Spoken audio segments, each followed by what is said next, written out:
মোটামুটি আজকে দোকানটা পুরোটাই পরিষ্কার করছি একবারে পুরো দোকান। তারা একটা লোক সে বিবাহিত, সে আবার আরেকটা মহিলাকে নিয়ে পার্কে আসছে ঘোরার জন্য। হ্যালো মাই ফ্যামিলি, আসসালামু আলাইকুম। আপনারা সবাই কেমন আছেন? আশা করি অনেকটাই ভালো আছেন। তো নতুন একটা ব্লগ ভিডিও নিয়ে আপনাদের মাঝে উপস্থিত হয়ে গেছি। তো নামাজ পড়তে যাইতেছি, তো ভাবলাম যে নামাজ পড়তে যাইতেছি এর পথেই ব্লগটা শুরু করে দিই। তো নামাজ পড়বো, খাওয়ার দাওয়ার, রাত্রেবেলা তো রান্নাবান্না করছি এবং খাওয়ার দাওয়ার খাবো। খাওয়ার দাওয়ার খেয়ে মানে নামাজটা পড়ে খাওয়ার দাওয়ার খাবো, খাওয়ার দাওয়ার খেয়ে তারপরে হচ্ছে দোকান নিয়ে বের হবো, চা রেডি করতে হবে। তো ভিডিওটি দেখতে থাকুন। তো গাইজ আলহামদুলিল্লাহ নামাজ পড়ে বের হলাম, শুক্রিয়া। সত্যি কথা যেটা নিজের থেকে অনেকটা ভালো লাগতেছে। সপ্তাহের মধ্যে একদিন নামাজ পড়ি, প্রতিদিন 5 ওয়াক্ত নামাজ পড়া প্রয়োজন। এবং কি সামনে রমজান মাস আসতেছে, ইনশাল্লাহ টার্গেট আছে 5 ওয়াক্ত নামাজ সবসময় পড়ার জন্য চেষ্টা করব। আর একটা বাচ্চা দেখতে পারতেছি, ওকে একটু আপনাদেরকে দেখাই। মামা তোমার নাম কি? মামা তোমার নাম কি? তো বাসায় চলে যাও, বাসায় গিয়ে রান্নাবান্না করা আছে, শুধু একটু গরম করে নেবো। গরম করে নিয়ে খাওয়া দাওয়ার খেতে হবে, খাওয়া দাওয়ার খেয়ে দোকান নিয়ে বেরোবো। টাকাটা এনে আপনি দাও, একটা আপনি আপনি আপনি সুন্দর করে দাও, সুন্দর করে।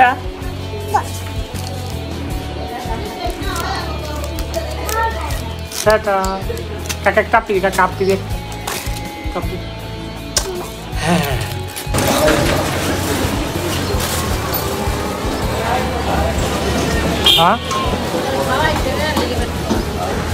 ভাই এখান থেকে রেখে দিয়েছি, একটু ধন্যবাদ দিয়ে দিয়েন একটু।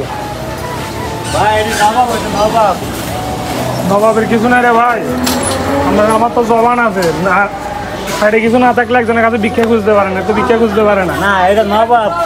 তো গাইজ আলহামদুলিল্লাহ দোকান নিয়ে বের হয়ে গেছি, বর্তমানে সেক্টরের ভিতরে আছি। এখানে একটা ঘটনা ঘটছে, এই যে দেখেন অনেকগুলো মানুষ দাঁড়ানো আছে।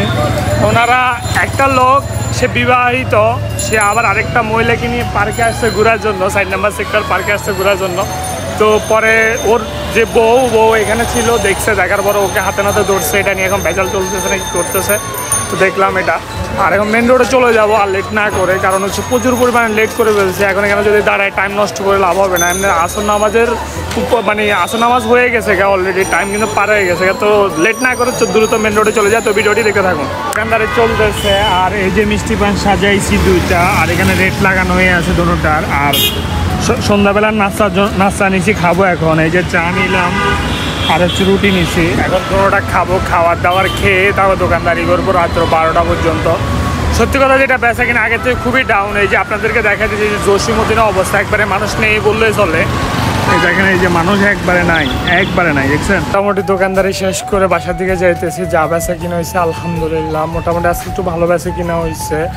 তো কত বেচা কিনা হয়েছে পারুজের দোকানে গিয়ে যাওয়ার পরে বলবো। আর মোটামুটি আজকে দোকানটা পুরোটাই পরিষ্কার করছি একবারে পুরো দোকানের। এই যে দেখেন, এই যে দেখছেন কি পরিমাণে ময়লা ছিল, কিন্তু সব পরিষ্কার করে নিট অ্যান্ড ক্লিন করে দিচ্ছি। তো এখন বাসায় চলে যাবো, লেট করে লাভ নেই। অলরেডি বাজতেছে হচ্ছে আপনার প্রায় 12টার কাছাকাছি, বা আমি দেখছি কিছুক্ষণ আগে দেখছি হচ্ছে 11:47 বাজতেছে। আমি যত পরিমাণে লেট করবো তত পরিমাণে আমার ক্ষতি হবে। বাসা যাওয়ার পর রান্নাবান্না করতে হবে, কোনো রান্নাবান্না কিছু করার নেই। রান্নাবান্না করবো, রান্নাবান্না করে খাওয়ার দাওয়ার খেয়ে ঘুমাতে প্রায় 2টা থেকে 2:30 বাজবে। তো এই দোকানদারি শেষ করে গাড়িটা রেখা তারপরে পারুজ ভাই দোকানে আসছি। পারুজ ভাই খুবই ব্যস্ত, কাস্টমার দাঁড়ায় আছে। আর আরেকটা বিষয় আপনাদেরকে বলি, অনেকদিন হয়েছে বলি না আমার কত টাকা আজকে বেচা কিনা হয়েছে। আজকে বেচা কিনা হচ্ছে আমার 3800 টাকা বেচা কিনা হয়েছে, তার মধ্যে 3100 টাকার মাল নিয়েছি। তো বাসা চলে যাবো, বাসায় গিয়ে রান্নাবান্না করতে হবে, রান্নাবান্না করে খাওয়ার দাওয়ার খাইতে হবে, খুব কাজ করতে হবে। তো ভিডিওটি দেখতে থাকুন, বাসা যাওয়ার পর আপনার সাথে কথা হইতেছে। ফুল পাতাকপি ভাজি করছি আর ভাত রান্না করছি। তো সব কিছু ক্লিয়ার করে খাওয়ার দাওয়ার খেয়ে ঘুমাই যাবো, আর লেট করবো না। তো ভিডিওটি দেখতে থাকুন।